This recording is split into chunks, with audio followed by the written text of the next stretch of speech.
পড়ুয়াদের বিক্ষোভ এবং গো ব্যাক স্লোগানের জেরে ন্যাশনাল মেডিকেল কলেজ থেকে ফিরে যেতে হয়েছে এন্টালি তৃণমূল বিধায়ক স্বর্ণকমল সাহা এবং রাজ্যের মন্ত্রী তথা কসবার বিধায়ক জাভেদ খানকে। আন্দোলনকারী পড়ুয়ারা স্বর্ণকমল এবং জাভেদের উদ্দেশ্যে বলেছেন তারা ঐতিহ্যবাহী মেডিকেল কলেজকে আরজিকর বানাতে দেবেন না, তাই তারা অবস্থান শুরু করেছেন। লাগাতার আন্দোলন চলবে, এক মুহূর্তের জন্য অধ্যক্ষের ঘরের সামনের দরজা ছাড় হবে না। সন্দীপ ঘোষকে ন্যাশনাল মেডিকেলে এখানে পাঠানো মানে এখানকার নিরাপত্তাও বিঘ্নিত হতে পারে। পড়ুয়াদের ক্ষোভ বিক্ষোভের কথা মন দিয়ে শোনেন স্বর্ণকমল এবং জাভেদ। তারা পড়ুয়াদের জানান কাউকে চাপিয়ে দেওয়া হয়নি। পড়ুয়াদের আপত্তি এবং ক্ষোভের কথা মুখ্যমন্ত্রী মমতা বন্দ্যোপাধ্যায়কে জানাবেন বলে আশ্বাস দেন স্বর্ণকমল। স্বর্ণকমলের সামনে নিজেদের ভয় এবং ক্ষোভের কথা উগরে দিয়েছেন ন্যাশনাল মেডিকেল কলেজের পড়ুয়ারা। আরজি করের সদ্য পদত্যাগী অধ্যক্ষ সন্দীপ ঘোষকে কেন ন্যাশনাল মেডিকেল কলেজের অধ্যক্ষ পদে চাপিয়ে দেওয়া হলো তা নিয়ে প্রশ্ন তোলেন বিক্ষোভরত পড়ুয়ারা। ন্যাশনাল মেডিকেল কলেজের অধ্যক্ষ সন্দীপ ঘোষ যাতে নতুন কর্মস্থলে ঢুকতে না পারেন সেই কারণে গেটে তালা ঝোলানোর পরিকল্পনা করছেন পড়ুয়ারা।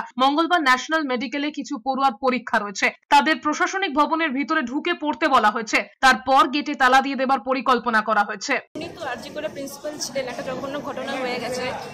উনি আর যাই করে থাকুক না কেন আমরা জানি না ওনারা কাকে সাপোর্ট করছেন না করছেন, কিন্তু ওনারা কিন্তু আরজি করে স্টুডেন্টদেরকে মোটেই সাপোর্ট করেননি। ঠিক আছে, তো এটা দেখে বোঝা যাচ্ছে যে ওনারা কতখানি আমাদের মানে স্টুডেন্টদের পক্ষে আছে, ডাক্তারদের পক্ষে আছে। ওনারা যদি আমাদের হাসপাতালে আসেন, আমার মনে হয় না, আমাদের কারোরই মনে হয় না ওরা আমাদের কিছু ভালো করতে পারে, বরং ওরা আমাদের খারাপই করবে।